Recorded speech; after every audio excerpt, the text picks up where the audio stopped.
राधा रानी और उनकी सखियां खुशी से उछल पड़ी।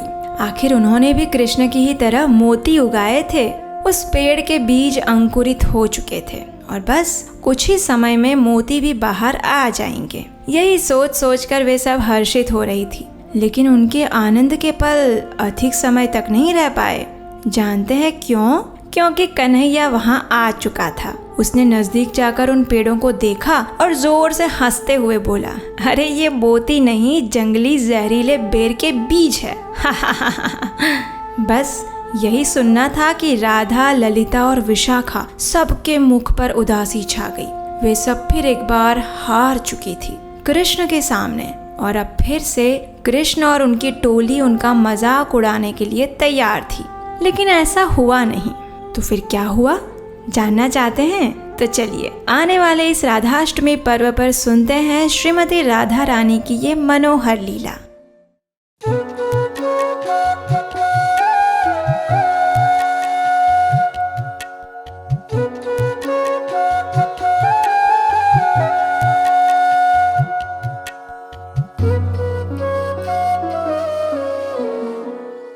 हरे कृष्णा।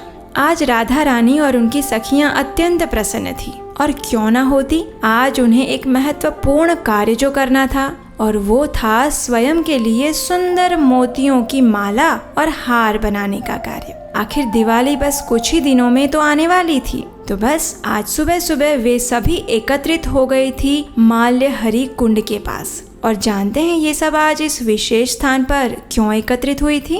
क्योंकि ये वही स्थान था जो अभी तक कृष्ण की नजरों से बचा हुआ था। कम से कम उन्हें ऐसा लग रहा था। और यहाँ वो शांति से एकांत में अपनी अपनी सुंदर मालाएं और हार बना सकती थी। अन्यथा आपको तो पता ही है कि कृष्ण और उसकी टोली राधा, ललिता और विशाखा को कभी अकेला छोड़ती है क्या? नहीं। तो बस आखिरकार आज कृष्ण की नजरों से बचकर राधा रानी अपनी सखियों के साथ बैठकर सुंदर मोतियों की माला बना रही थी। 1 घंटे का समय तो आराम से व्यतीत हो गया और दूर दूर तक कृष्ण के वहां आने की कोई खबर नहीं थी। ललिता ने राधा से कहा, राधा, कृष्ण से इस प्रकार छिपकर आराम से माला बनाने में कितना आनंद आ रहा है ना?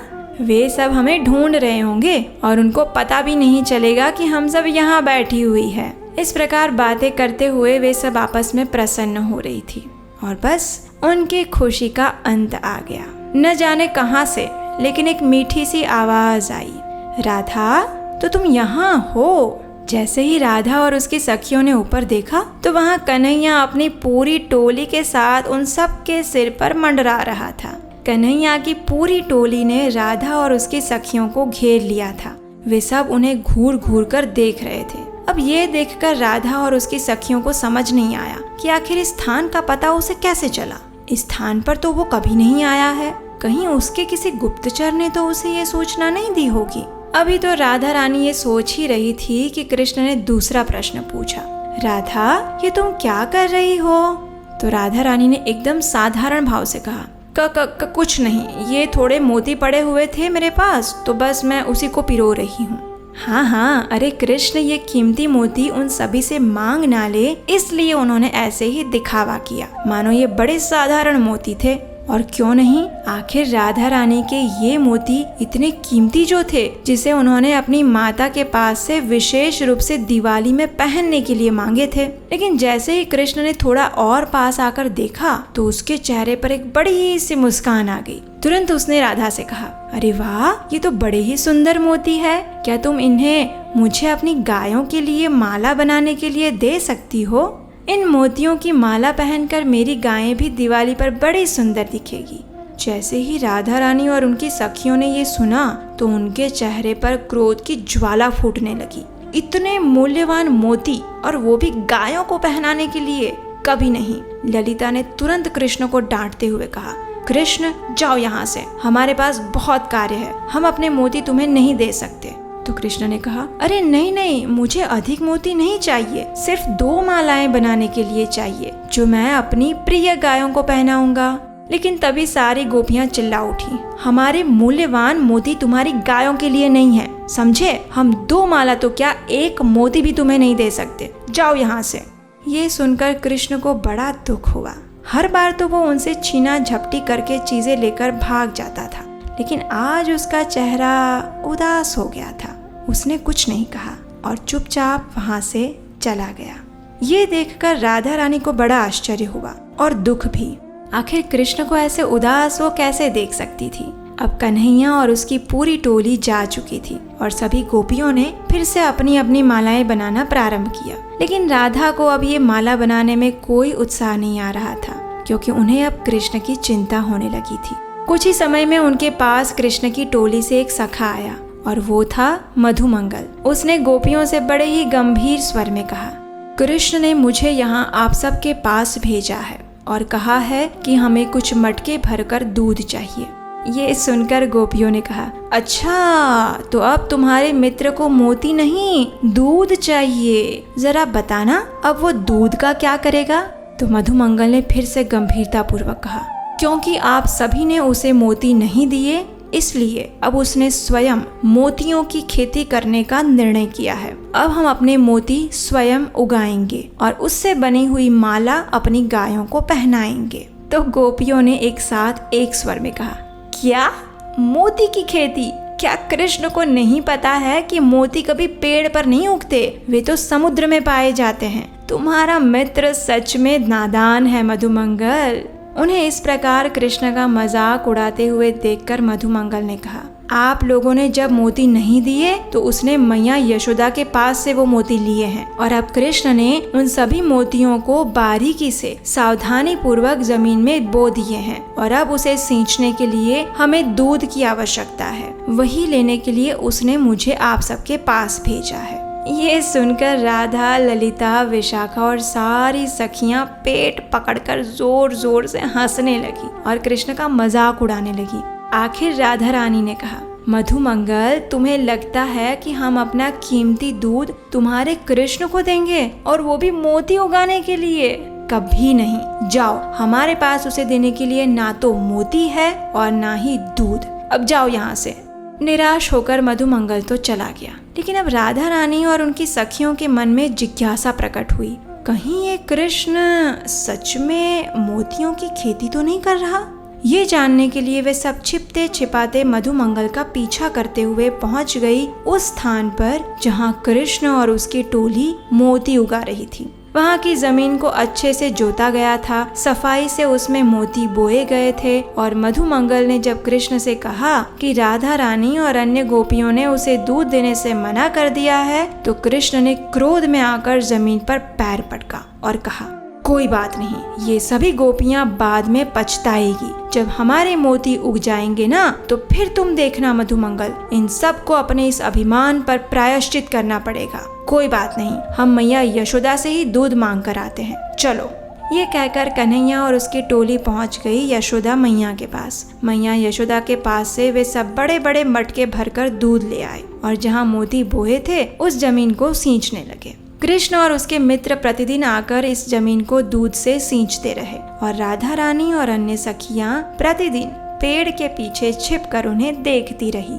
आखिर 3 दिन बाद उस जमीन से पेड़ उगाए थे और उसमें सुंदर मोती चमक रहे थे, और वो भी साधारण मोती नहीं, रंग बिरंगे मोती, भिन्न भिन्न चमक और रंगों वाले मोती, ऐसे मोती जो पूरे वृंदावन ने पहले कभी नहीं देखे थे। और ये देखकर कृष्ण और उसके सभी सखा आनंद से झूम उठे। वे सब उछल उछल कर अपनी जीत की खुशी मना रहे थे, कृष्ण को बधाई दे रहे थे, लेकिन राधा रानी और उनकी सखियों के पैरों तले से जमीन खिसक रही थी। उनके मस्तिष्क ने काम करना बंद कर दिया था। आखिर ये कैसे संभव हो सकता है कि कृष्ण मोती पेड़ पर कैसे उगा सकता है?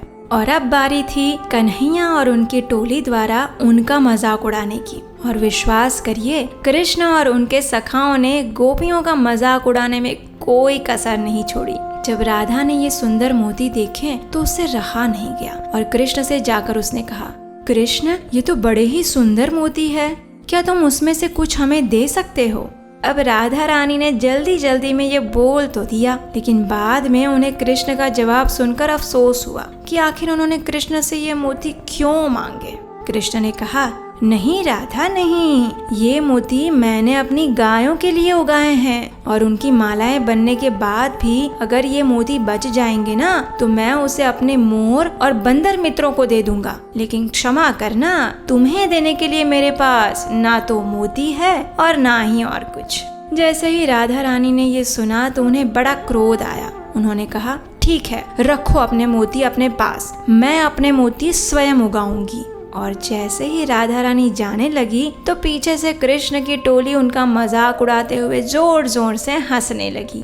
आखिर राधा रानी और गोपियों ने भी ठान लिया था कि वे भी कृष्ण की तरह ही मोतियों की खेती करेंगे और उनसे भी अधिक सुंदर मोती उगाएंगे। तो बस प्रारंभ हो गया अब उनका मोती अभियान। बड़ी मेहनत से किसी तरह उन सब ने अपनी अपनी माताओं को समझाया और उनसे मूल्यवान मोती लेकर आई। उन्हें सावधानी पूर्वक जमीन जोतकर बो दिए गए। अब उन्होंने सोचा कि अगर कृष्ण दूध से ऐसे सुंदर मोती उगा सकते हैं तो फिर हमारे पास तो हाथों से बना हुआ ताज़ा माखन और घी है, हम उससे अपने मोतियों के पौधों को सींचेंगे। तो बस अब उन सब ने भी अपनी अपनी पूरी मेहनत लगा दी इन मोतियों की खेती करने में। तीसरे दिन उस जगह पर कुछ पेड़ निकल आए। राधा रानी और सभी सखियां उसे देखकर अत्यंत प्रसन्न हो गई। आखिर उनकी मेहनत सफल हुई और उन्होंने भी कृष्ण की तरह मोती उगा लिए थे। जब कृष्ण की टोली ने इन सभी लड़कियों की खुशी से झूमती हुई आवाज सुनी तो कृष्ण के साथ सभी वहां आ गए। कृष्ण ने पास जाकर उन पेड़ों को ध्यान से देखा और फिर जोर से सबको सुनाते हुए कहा, अरे ओ मित्रों, यहाँ मोती नहीं जंगली जहरीले पौधे वाले बीज निकल रहे हैं। हा हा हा हा हा। ये सुनकर कृष्ण के सभी मित्र भी जोर जोर से हंसने लगे। आखिर राधा रानी और उनकी सखियों की हार जो हुई थी और वो भी बुरी वाली। सभी गोपियां बड़ी उदास हो गई। उन्होंने भी पास जाकर देखा तो सच में उन पेड़ों पर मोती के स्थान पर जंगली जहरीले गुंजा के लाल रंग के बीज उगे हुए थे। ये ऐसे बीज थे जो गलती से भी कोई खा ले तो उसके पूरे शरीर में जहर फैल जाए। ये देखकर राधा रानी और सभी गोपियां बड़ी उदास हो गई। उनकी स्थिति किसी को भी मुंह दिखाने लायक नहीं रही थी। और आखिरकार दिवाली का दिन आ गया। कृष्ण ने अपनी सभी गायों को सुंदर मोतियों की माला से सजाया हुआ था। उसके साथ साथ उसने अपने मोर, बंदर और अन्य सखाओं को भी ये सुंदर मोती के बने हार दिए थे। बस नहीं दिया था तो सिर्फ राधा को। सभी लोग अपनी अपनी सुंदर मालाओं में अत्यंत मनोहर लग रहे थे। अभी तो राधा रानी ये सब सोच ही रही थी कि उन्होंने सामने से कृष्ण को आते हुए देखा। लेकिन आश्चर्य की बात ये थी कि उसने इनमें से एक भी मोती की माला नहीं पहनी हुई थी। जानते हैं क्यों? क्योंकि उसने लाल रंग के गुंजा बीज से बनी हुई माला पहनी थी जो कि राधा रानी और गोपियों ने उगाए थे। ये देखकर राधा रानी का हृदय एक क्षण के लिए रुक गया। वे भयभीत हो गई कि कहीं ये गुंजा माला के जहरीले बीज कृष्ण को नुकसान ना पहुंचा दे। जैसे ही कृष्ण उनके पास आए तो कृष्ण ने राधा रानी से कहा, राधा, मेरे लिए ये गुंजा के बीज मेरे मोतियों से भी अत्यधिक मूल्यवान है। जानती हो क्यों? क्योंकि ये तुमने और अन्य गोपियों ने अपने प्रेम और परिश्रम से उगाए थे। इसलिए अब से मैं इसी गुंजा की माला धारण करूंगा। इतना कहकर कृष्ण ने राधा रानी के हाथ में एक सुंदर डिब्बा पकड़ाया। वो नीले रंग के मखमली कपड़े से लिपटा हुआ था और उस डब्बे के ऊपर राधा रानी का नाम अंकित था। वो डिब्बा दिखने में इतना सुंदर था कि राधा रानी उसे देखकर अत्यंत प्रसन्न हो गई। और जैसे ही उन्होंने उसे खोलकर देखा तो उसके अंदर कृष्ण द्वारा उगाए गए मोतियों से बना हुआ अत्यंत सुंदर मूल्यवान हार था। ये देखकर राधा रानी की आंखों से अश्रु प्रवाहित होने लगे। कृष्ण ने उनकी आंखों में देखकर इशारे से ही उसे पहनने के लिए कहा। जब राधा रानी ने कृष्ण द्वारा दिए गए उस हार को पहना तो कृष्ण की आंखों में संतुष्टि की चमक थी और राधा रानी की आंखों में प्रेम के अश्रु। ऐसे हैं हमारे कृष्ण और उनकी सर्वाधिक प्रिय श्रीमती राधा रानी। और यही है गोलोक वृंदावन का दिव्य प्रेम पूर्ण आदान प्रदान। हमें विश्वास है कि इस कथा ने आपके हृदय को भी अश्रुओं से भर दिया होगा, है ना? तो जाने से पहले आप क्या अपने इस चैनल को सब्सक्राइब कर लीजिए और हमें नीचे कमेंट बॉक्स में लिखकर जरूर बताइएगा कि आज की कथा आपको कैसी लगी। हरे कृष्णा।